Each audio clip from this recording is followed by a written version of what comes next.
अ, आज मुझे बहुत प्रफुल्लित महसूस हो रहा है क्योंकि संघ साथ में है, भिक्खुनी का संघ साथ में है, जिसका सपना हमने बहुत पहले से देख रखा था कि भिक्खुनियाँ होनी चाहिए और वो सिर्फ होनी नहीं, अकेले अकेले नहीं होनी चाहिए, तो एक संघ में दिखनी चाहिए। हम 2013 से जो प्रयास कर रहे थे भिक्खुनी संघ के को निर्माण करने का, वैसे फॉर्मली तो हमने इनफॉर्मली हमने 2011 में ही संघ का निर्माण कर लिया था, लेकिन धीरे धीरे बढ़ते बढ़ते हम यहाँ तक आ गए कि हमारा अभी ये कह सकते हैं कि ये भारत का भिक्खुनी संघ इतना बड़ा हो गया है कि जिसमें अगर सभी भिक्खुनियाँ उपस्थित रही पूरे भारत की तो कम से कम 200 के ऊपर भिक्खुनियाँ हो जाएगी। उपसंपादित भिक्खुनी 120 के करीब है और अभी कल और हो जाएगी तो वो 130 के करीब 35 के करीब चली जाएगी। संख्या बढ़ रही है और संख्या बढ़ना उतना खुश होने की बात नहीं लगती कभी कभी, क्योंकि जिस तरह से संख्या बढ़ी है तो एक प्रेरणा से महिलाएं चीवर लिए हैं, समाज में काम करने के लिए आए हैं, लेकिन उन लोगों के लिए जैसे वो प्रशिक्षित हो और सही तरह से काम कर सके उस तरह की व्यवस्था कहीं हो नहीं पाई है आज तक। मेरे ये इस प्रशिक्षण के दौरान शुरू करने के पहले जैसे ही हमने बताया कि इस बार हम हर 2 साल में उपसंपदा का कार्यक्रम करेंगे, तो यहाँ पर अलग अलग राज्यों से जब भिक्खुनियाँ आई उपसंपदा लेने के लिए तो बहुत अच्छा लगा और ऐसा लगा कि 10 दिन हम ये कर लेंगे, इनको प्रशिक्षित करेंगे। तो ऐसा लग रहा है कि पिछले जितने उपसंपदा के कार्यक्रम हुए या प्रशिक्षण हुए उसमें थोड़ा प्रोग्रेस दिखते जा रहा है। मतलब पहले बैच में जैसा कम था, दूसरे बैच में थोड़ा ज़्यादा हो गया, तीसरे बैच में और अच्छे बन रहे हैं। तो और संख्या जो मिल रही, जैसे हम 15 लोगों को करते तो उसमें से कम 5 तो ऐसे निकलते हैं कि जो आगे आ जाएंगे, यानी उसको सब समझेगा। हम ये नहीं अपेक्षा नहीं कर सकते कि हमने 15 को दिए तो 15 के 15 पूरा सही तरह से पास होंगे या पूरा सही तरह से अपना कार्य कर पाएंगे। इस प्रशिक्षण के दौरान इनको पढ़ाते हुए मेरे दिमाग में ये बात आ रही थी और इन लोगों का प्रोग्रेस देखकर मेरे ये ऐसा लगते जा रहा था कि यही भिक्खुनियाँ अगर ये बुद्धिज़्म का कोर्स करने के लिए यूनिवर्सिटी में जाएंगी, क्योंकि इनको तो समाज में काम करना है, बुद्धिज़्म का प्रचार प्रसार करना है, तो कौन यूनिवर्सिटी इनको एडमिशन देगी? क्योंकि इनके तो अभी तक स्कूलिंग बोले वो भी सही तरह से नहीं हुआ है। कुछ लोगों का 10वीं 12वीं हुआ है, सिर्फ उंगली पर गिनने लायक है जिनका ग्रेजुएशन और पोस्ट ग्रेजुएशन हुआ है। तो इनको बुद्धिस्ट स्टडीज़ के लिए अगर भेजे तो वो नहीं मिल पाएगा। तो हमने ये भिक्खुनी अखिल भारतीय भिक्खुनी संघ हमारा जो है और इसको मदद कर रही है महाप्रजापति गौतमी एजुकेशनल फाउंडेशन। हमारा उद्देश्य ये हो गया है कि जो स्कूलिंग नहीं कर सकते, जो एजुकेशन कॉलेज में नहीं कर सकते, उनको हम कम से कम बुद्धिज़्म अच्छे से प्रशिक्षण लेकर कुछ दिनों के लिए, 10 दिन के लिए, 15 दिनों के लिए, 1 महीने के लिए ऐसा लेकर इनको पढ़ाएं, तो इनको कम से कम इतना तो होगा कि वो अपने क्षेत्र में धम्म का प्रचार प्रसार कर पाएंगे।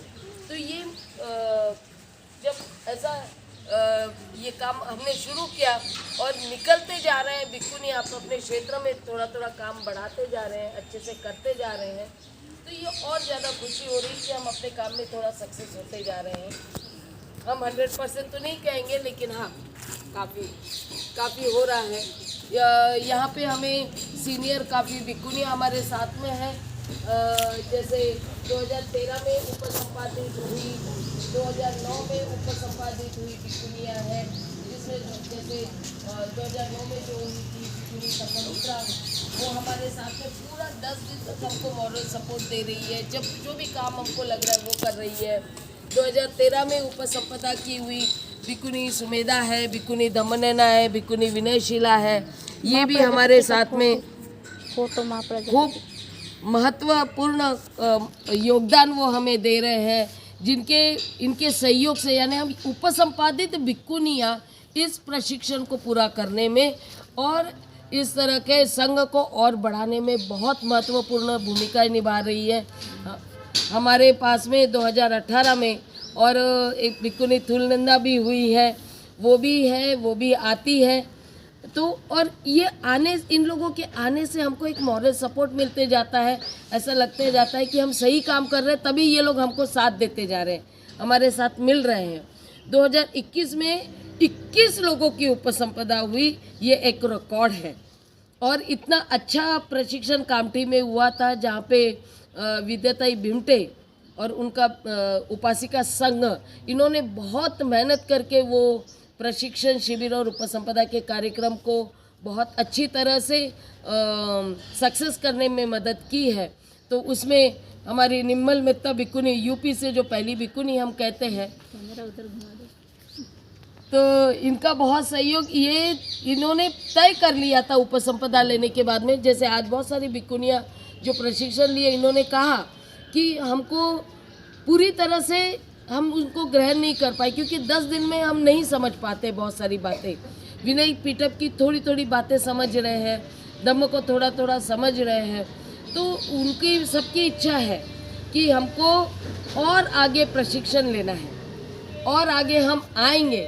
लेकिन निम्मल मेहता भिक्खुनी ने उसी समय सोच लिया कि मैं वापस ही नहीं जाती हूँ जब तक मैं पूरी तरह से धम्म ना समझ लूँ। तो वो 2 साल तक हम लोगों के साथ रहकर इतना सीखी है कि वो हमको असिस्ट करती है पढ़ाने के लिए, वो खुद ट्रेनिंग देती है। तो हम चाहते हैं कि सारी भिक्खुनियाँ जिनको इस तरह से बनना है प्रशिक्षित, क्योंकि भिक्खुनियाँ बोले तो टीचर होते हैं, वो प्रशिक्षण देने वाली होनी चाहिए। और हम चाहते हैं कि सारी भिक्खुनियाँ प्रशिक्षित हो, भिक्खुनी इस तरह से बने कि वो प्रशिक्षण दे पाए। तो सब लोगों से मैं रिक्वेस्ट करती हूँ, यहाँ पे हर बार करते रहती हूँ कि आप अपना समय ज़्यादा से हमको तंग करें, हम तैयार है भाई तंग होने के लिए, हमको तकलीफ़ दे, आप आए, हमको हमारे साथ में रहे, हमसे सीखे, आपको जो कुछ सीखना है वो सीखे और अपने अपने क्षेत्र में अच्छे से वो कार्य करें। अब देखते हैं कल का दिन जो उपसंपदा का दिन है, एक हम कहते हैं ना रिजल्ट का दिन है। ये 10-12 दिन मैं कह रही हूँ, 13 तारीख से लेके तो आज 11-12 दिन हो 11वां दिन है, कल आज 11 दिन हो रहा है और कल 12वां दिन है। तो ये इस दिनों का कल रिजल्ट हमारे सामने आने वाला है। इन भिक्खुनियों में से 14 ऐसी हैं जो उपसंपदा लेने वाली है और उपसंपदा का कार्यक्रम नदी पर होने वाला है सुबह 9 बजे कनान नदी पर।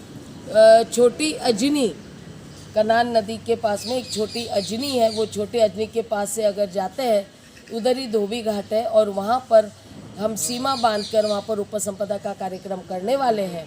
उसके बाद में हम जो प्रथम भिक्खुनियाँ हम कहेंगे इस आधुनिक भारत की, जिन्होंने 1998 में बुद्धगया में उपसंपदा ली थी, वे 29 संख्या में थे, उनमें से अभी जीवित सिर्फ 12 बची हुई है।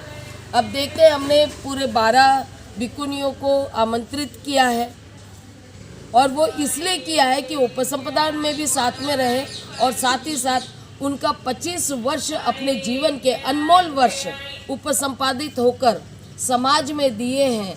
उनके लिए हम उनको धन्यवाद दे, उनका उसको एक मान्यता दे कि ये इन्होंने इतना 25 साल दिया है हमारे लिए। हम देखते हैं कि बहुत सारे सेलिब्रिटीज़ होते हैं, उनको लाइफ टाइम अवार्ड मिलता है, हमारे भिक्खुनियों को भी तो मिलना चाहिए भाई।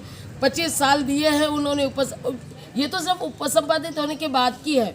उपसंपदा के पहले भी उन्होंने कई साल सामनेरी बोलकर अपने जीवन में समाज को दिया है। तो इनको कहीं ना कहीं वो एक अवार्ड मिलना चाहिए समाज की तरफ से। अब समाज कब देगी? समाज तो कहती है कि भिक्खुनियाँ ही नहीं है।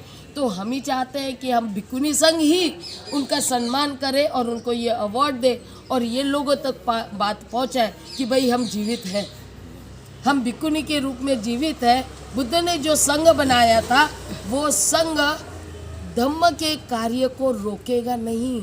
जिस तरह से प्रचारित किया जाता है कि स्त्रियां आएगी तो धम्म का ह्रास होगा, ये कहा जा रहा है, लेकिन आपको भविष्य में दिखेगा कि इन्हीं भिक्खुनियों की वजह से धम्म आगे बढ़ा है। और ये भिक्खुनियाँ साबित कर रही है। ये हम कल सत्कार के माध्यम से हम लोगों तक वो मैसेज पहुंचाना चाहते हैं। और हम ये सत्कार का कार्यक्रम दीक्षा भूमि के कुमारे हॉल में सुबह 1 बजे से होगा, जो 5 बजे तक चलेगा। सत्कार के साथ साथ वहाँ पे धम्म चर्चा होगी, भिक्खुनियाँ अपने अपने अनुभव वहाँ पे बयान करेंगे। तो ये कार्य हमारा कल होगा। आशा करते हैं कि उपासक उपासिकाएं हमें साथ देते रहते हैं और ज़्यादा साथ देंगे, ताकि भिक्खुनी संघ को आगे बढ़ाने के लिए बहुत ज़रूरत है। धम्म का प्रचार प्रसार करना है, भारत को प्रबुद्धमय बनाना है, तो चारों संघों को मिलजुल कर काम करने की ज़रूरत है। और मुझे लग रहा है भिक्खुनी संघ कभी पीछे नहीं रहेगी और वो जोश के साथ में आगे आकर अपना कर्तव्य निभाएंगे। इसी आशा के साथ मैं सबके लिए एक अपेक्षा करती हूँ, या हम ये कहते हैं मंगल कामनाएं करते हैं कि वे करेंगे काम और इस कारवा को आगे बढ़ाएंगे। जय भीम।